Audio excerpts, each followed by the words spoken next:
সকলকে জানাই শুভ নববর্ষের অনেক শুভেচ্ছা। তো এই যে একটুখানি ঠান্ডা ঠান্ডা কুল কুল হওয়ার জন্য দুপুরবেলা মা আর মেয়েতে মিলে একটুখানি শুয়েছিলাম। যেহেতু সেরকম গরম পড়েনি, বন্ধও করে দিয়েছিলাম। আর এই যে দেখো, মেয়ের বই রাখার জন্য এটা নিয়ে এসছে, এটা দরকার ছিল তাই নিয়ে এসছে। আর এই জিনিসটার একটা এখানে ট্রান্সফার করে দিয়েছি এবং এখানে এই জিনিসপত্রগুলো রেখেছি। দুটোই আমি ইউজ করছি, এমন না যে আমি ফেলে দিচ্ছি। তারপরে না, পরের দিনকে দেখো চলে এসেছি সকালবেলা, আজকে নববর্ষর দিন। একটুখানি ফল টল কেনার দরকার ছিল, পুজোর সরঞ্জাম কেনার দরকার ছিল, সেই সমস্ত কিনতে এসেছিলাম। বাবাদের মাথায় মালা দেবো বলে সেগুলোও কিনতে এসেছিলাম।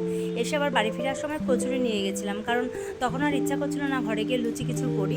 তো মেয়েকে আজকে আর অন্য খাবার দিয়েছি, মেয়েকে আজকে কচুরি আর আমি দুজনে মিলে একসাথে কচুরি খেয়ে নিয়েছি।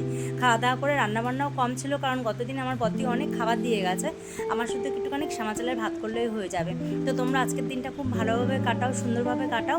তোমাদেরকে অনেক শুভেচ্ছা থাকলো, সারাটা বছর তোমাদের খুব ভালোভাবে যাক। বাই।